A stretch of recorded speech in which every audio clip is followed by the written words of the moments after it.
চলুন আজকে চুলায় তৈরি করে নিই আটার বিস্কিট। অনেকেই বলে চুলায় নাকি বিস্কিট হয় না, কিন্তু বিশ্বাস করেন আমার বাসায় কোনো রকমের ওভেন নাই। যত রকমের বেকারি আইটেম আছে আমি কিন্তু সব কিছু চুলায় তৈরি করে নিই। যদি আপনি এই ভিডিওর কিছু টিপস আপনি ফলো করেন তাহলে 100% গ্যারান্টি আপনি আমার থেকেও আরও সুন্দর করে বিস্কুটগুলো বানিয়ে নিতে পারবেন। প্রথমে হাফ কাপ পরিমাণে দিয়েছি এখানে সয়াবিন তেল, তারপর দিয়ে দিব এখানে 1/4 কাপ চিনি। চিনিটা কিন্তু অবশ্যই গুঁড়ো করে দিতে হবে। আর দিয়েছি একটু এলাচের গুঁড়া যাতে সুন্দর একটা ফ্লেভার আসে। এখন ভালো করে এগুলাকে মিক্স করে নিতে হবে। এইভাবে করে 2 থেকে 3 মিনিটের মতো মিক্স করে নিলেই কিন্তু হয়ে যাবে। তারপর এখানে দিতে হবে 1 টেবিল চামচের মতো সুজি। সুজিটা দেওয়া হয়ে গেলে 1 কাপ দিয়ে দিব এখানে আটা, আর দিয়ে দিব 1 টেবিল চামচের মতো গুঁড়া দুধ, 1 চামচ বেকিং পাউডার। বেকিং পাউডারের পরিবর্তে যদি বেকিং সোডা দিতে চান তাহলে কিন্তু হাফ চামচ দিতে হবে।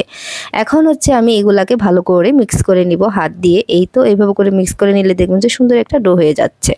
তো এইভাবে করে 2 থেকে 3 মিনিটের মতো ভালো করে মিক্স করে নিতে হবে এই ডোটাকে। তো এটা রেস্টে দেওয়ার কোনো প্রয়োজন নেই, আমি কিন্তু রেস্টে দেব না। তো এখন একটা প্লেটে আমি তেল ব্রাশ করে নিচ্ছি। তো এইভাবে করে একটু তেল দিয়ে তেলটা ব্রাশ করে নিতে হবে, এতে করে বিস্কুটটা খুব সুন্দরভাবে কিন্তু উঠে আসবে।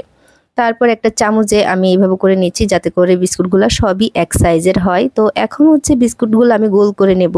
তো আপনারা আপনাদের পছন্দ অনুযায়ী নেবেন, যার যেরকম পছন্দ। তো চাইলে বিস্কুটগুলো 4 কোনা করে নিতে পারেন, আবার চাইলে একটু ডিজাইন করে দিতে পারেন। তবে আমার কাছে মনে হয়েছে আমি এই সিম্পল ডিজাইনটাই দেব, গোল করে দিলে সময়টাও কম লাগে। এখন উপরে একটা ডিমের কুসুম এইভাবে করে দিয়ে দিচ্ছি, এতে করে সুন্দর একটা কালার আসবে কিন্তু।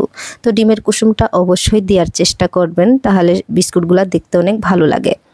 আর একটু তিল দিয়ে দিচ্ছি এভাবে করে। তো এটাও কিন্তু দেখতে খুব সুন্দর লাগে, একেবারেই অপশনাল, হাতের কাছে থাকলে দিবেন, তা না হলে কিন্তু স্কিপ করতে পারেন। সবগুলা বিস্কুটে আমি এভাবে করে সাদা তিল দিয়েছি। তো আপনারা চাইলে কিন্তু এখানে বাদামও দিতে পারেন, আবার কিশমিশও দিতে পারেন।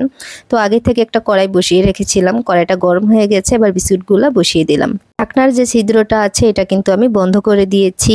আর চুলার আঁচটা কিন্তু মাঝামাঝি রাখতে হবে। আমার এখানে সময় লেগেছিল 20 মিনিট।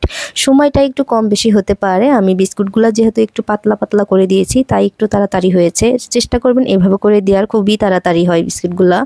তো এই তো দেখেন কত সুন্দর একটা কালার আসছে, মাশাআল্লাহ অসাধারণ। আমার জীবনের ফার্স্ট টাইম আমি এরকম বিস্কুট বানিয়ে আমার এত পরিমাণে ভালো লাগতেছে সেটা বলে বোঝানোর মতো না। আর যারা চা প্রেমিক আছেন অবশ্যই কিন্তু এই বিস্কুটগুলো বানাবেন, খেতে অনেক বেশি মজা হয়। আর আপনারা কোন জায়গা থেকে ভিডিওটি দেখছেন অবশ্যই কমেন্ট করে জানাতে পারেন, যাতে করে আপনাদেরকে ধন্যবাদ দিতে পারি।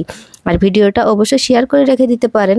যদি আপনি এই ভিডিওটা সেম প্রসেসে দেখে থেকে বানান তাহলে কিন্তু 100% গ্যারান্টি আমার থেকেও আপনি ভালো একটা রেজাল্ট পাবেন, 100%। তো সবাই অনেক ভালো থাকবেন, আল্লাহ হাফেজ।